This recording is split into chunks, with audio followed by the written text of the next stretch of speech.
lagi di channel Angel JSW. Jadi hari ini kita bakal ngebahas film Indonesia yang sedang tayang di Netflix, yaitu Guru-Guru Gokil. Guru-Guru Gokil ini disutradarai oleh Samaria Sari Simanjuntak. Genre dari film ini yaitu komedi school. Produser dari film ini yaitu Dian Sastro Pardoyo, Shanti Harmain, Aura Lavenson Chandra, dan Tanya Yuson. Produksi dari film ini diproduksi oleh Base Entertainment. Rilis pada tanggal 17 Agustus 2020 dan durasi dari film ini yaitu 1 jam 40 menit. Tokoh utama dalam film Guru-Guru Gokil ini adalah Taat Pribadi, di mana dimainkan oleh Gading Martin.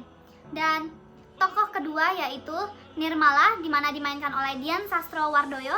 Dan tokoh ketiga yaitu Nelson Manulang, dimainkan oleh Borir Bokir. Dan tokoh ketiga yaitu Rahayu Paramita dan dimainkan oleh Faradina Mufti.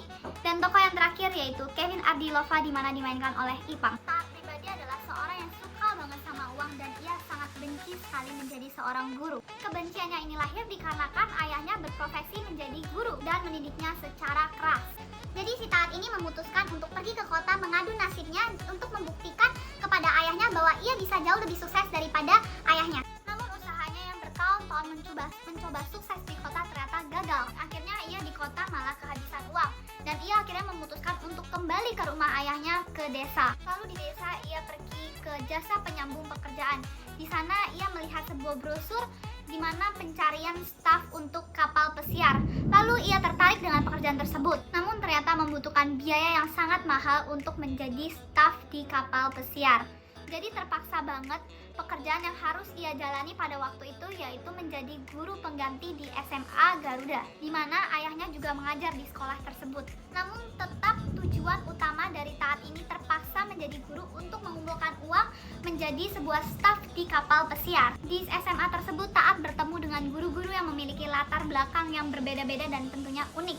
Seperti Ibu Rahayu, seorang guru tata usaha yang memiliki sikap tegas dan berwibawa, dan guru kimia yaitu Ibu Nirmala yang sedang hamil besar. Guru Nirmala ini sangat lemot banget. Nelson Manulang yang sangat tugu banget dan ia suka sama guru Nirmala.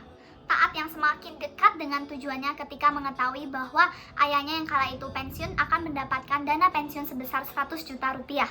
Namun sebelum uang tersebut diberikan kepada guru-guru lain, ada sepasang maling yang mengambil uang tersebut. Maling tersebut ternyata bukan maling yang biasa. Taat dan ketiga guru yang tadi bersatu untuk mencari kemana maling tersebut pergi, untuk menemukan uang mereka dan mengambil hak mereka kembali. Nah, itu adalah kurang lebih cerita film Guru-Guru Gokil.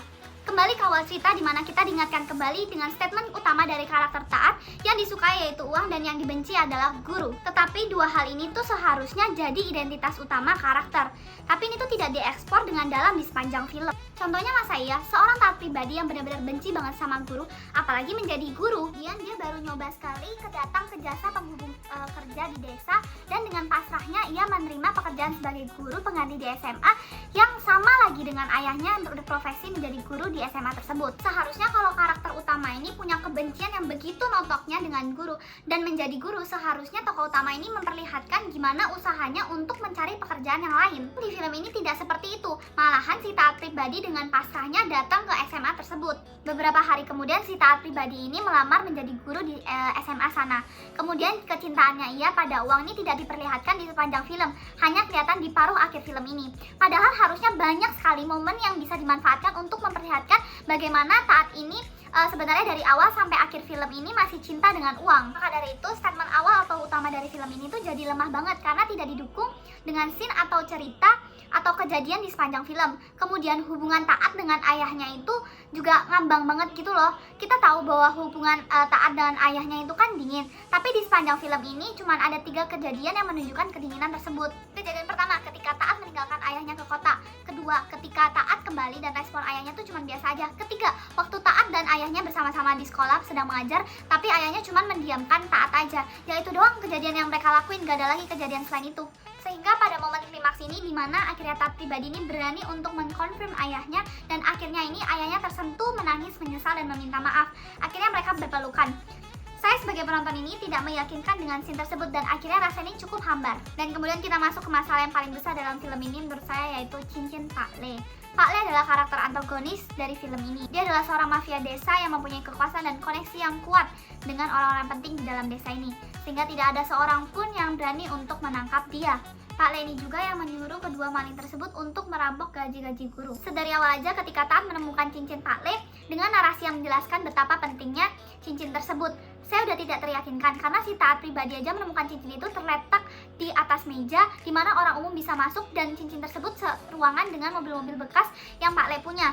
Masalahnya, masa iya benda sepenting itu ditaruh di tempat umum di mana diletakkan di atas meja dengan sembarangan? Dan yang paling herannya lagi ketika Taat pribadi membebaskan 3 guru yang berhasil disekap oleh Pak Le dan anak buahnya, kemudian si Taat ini juga berhasil menipu Pak Le dengan membuat kesepakatan supaya mereka bersalaman. Namun ternyata salaman ini itu untuk mengambil cincin Pak Le, which is yang agak susah dong. Kemudian mengancam Pak Le untuk membebaskan ketiga guru atau kalau enggak cincin ini akan dibuang ke bawah. Dan Pak Le ini yang gaharnya di sepanjang film berubah menjadi Hello Kitty. Pada scene tersebut ini yang membuat saya shock kayak what? Tapi yang bikin saya ganjel itu ketika cincin Pak Le ini berpindah tangan ke adiknya Ibu Rahayu, yaitu Ipang. Kemudian si Ipang ini melakukan hal yang sama dengan Taat pribadi, yaitu mengancam dengan membuang cincin ini ke bawah. Harusnya Pak Le ini yang responnya Hello Kitty, kemudian dia balik lagi menjadi gahar. Lagi-lagi bahkan berani untuk menodongkan pisaunya ke Ipang. Dan dari film ini saya tidak melihat konsistensi dari karakter seorang Pak Le. Dan kemudian keanehan lain timbul, yaitu ketika akhirnya Taat pribadi menyusul Ipang dan Pak Le yang di atas genteng sambil membawa uang gaji-gaji guru tadi untuk menyelamatkan Ipang. Pak Le malah menawarkan Taat untuk bergabung dengan dia. Padahal beberapa menit yang lalu Taat pribadi ini jelas-jelas udah menipu seorang Pak Le. Lalu muncullah suara hati seorang Taat pribadi ini mengenai kecintaan tentang uang dan mempertimbangkan ajakan Pak Le.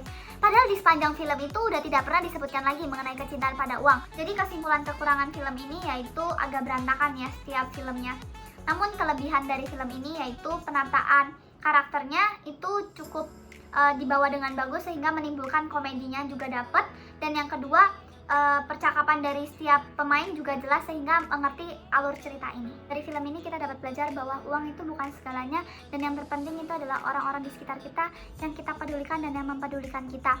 Dan yang kedua, kita bisa belajar bahwa kita tidak boleh takut untuk memperbaiki kesalahan yang ada.